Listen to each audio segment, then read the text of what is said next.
వరద జలాలు, ఆ వరద జలాల మీద మీ హక్కు ఏంది, మా హక్కు ఏంది? మేమేమేమి కట్టుకోవాలనుకుంటున్నాం, మీరేమేమి కట్టాలనుకుంటున్నారు?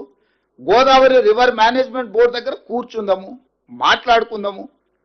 ఈ ఈ స్టేట్ రీఆర్గనైజేషన్ యాక్ట్ని ఫస్ట్ అధికారులతో చర్చ చేయాలి, ఆ తర్వాత మంత్రులతో చేయాలి, ఆ తర్వాత అపెక్స్ కౌన్సిల్ వేసుకోవడానికి అన్ని రకాల వెసులుబాట్లు చట్టంలోనే కల్పించిండ్రు. మీకు ఇన్ఫ్లుయెన్స్ ఉంది కదా, డైరెక్ట్ పైకి పోతా అంటే ఎట్లా? ప్రతి కేసు సుప్రీంకోర్టు వినదు.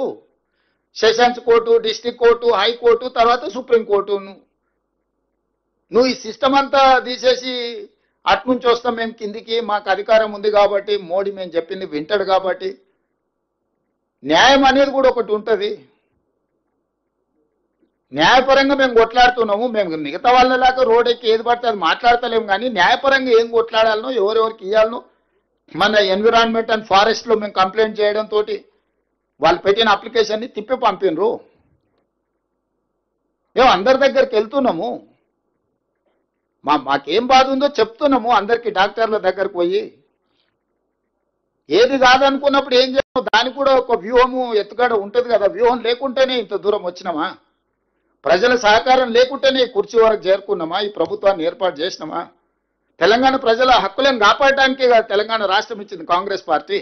తెలంగాణ రైతుల హక్కులకు అన్యాయం జరుగుతుంటే చూసుకుంటూ కూర్చుంటుందా కాంగ్రెస్ పార్టీ? మీరేంది మాకు చెప్పేది? సలహా ఇవ్వండి, సూచన చేయండి, సహేతుకమైన విధానంతో ముందుకు రండి. అసూయతోని, అక్కస్తోని, అహంభావంతో, అహంకారంతో ఏం మాటలు అవి? అట్లాంటి మాటలకు సమాధానం చెప్పడానికి మా దగ్గర లేరనుకుంటుర్రా? మా ఒక్క మందుల సామెలు చాలు, మేము అందరం అక్కర్లేదు. ఒక మందుల సామెలు నువ్వు పంపిస్తే చాలు, నీకు నీ తాతకు 3 తరాలకు సమాధానం చెప్తాడు. అది కాదు కదా. మేమేదో గౌరవంగా చట్టసభలలో చర్చిద్దాము, రండి మీరు పెద్ద మనుషులు, మీరు మీ అనుభవాన్ని చెప్పుదు రండి అని మేము అంటుంటే అదేదో మా చేతకాంతనం అనుకొని తలా తోక లేకుండా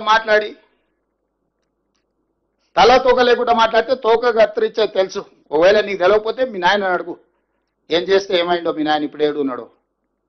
నాకు చికాకు కలిగించొద్దు. నాకు చికాకు కలిగిస్తే మళ్ళీ అది బాగుండదు. నేను చదవడం మొదలు పెడితే మళ్ళీ అది మంచి కూడా ఉండదు. ఏదేమైనా కృష్ణా నది జలాలలో, గోదావరి నది జలాలలో తెలంగాణ హక్కులను ఎవ్వరికి తాకట్టు పెట్టము. ఎంతటి వారు వచ్చినా ఎవరితోనైనా నిటారుగా నిలబడి కొట్లాడతాము. ప్రజలు ఒక విశ్వాసంతో, నమ్మకంతో మాకు అవకాశం ఇచ్చిండ్రు. శాశ్వతంగా చరిత్రలో గొప్పగా నిలిచిపోయే విధంగానే మా విధానము, మా ఆలోచన, మా పోరాటం ఉంటుంది.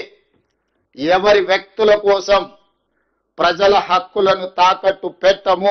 ఎవరు ఎదురుగా ఉన్నా తెలంగాణ ప్రజల హక్కుల విషయంలో దేవుడే వచ్చి ఎదురుగా నిలబడ్డా నిటారుగా నిలబడి కొట్లాడతాము. వ్యక్తులు అనేది మర్చిపోండి. తెలంగాణ హక్కులకు అన్యాయం జరుగుతుంది చేస్తామని దేవుడు ఎదురుగా నిలబడ్డా కూడా దేవుడినైనా ఎదురించి తెలంగాణ ప్రజల తరఫున నిలబడే బాధ్యత మాది, మా మంత్రి వర్గాంది. ఎవరు అధైర్యపడాల్సిన పని లేదు.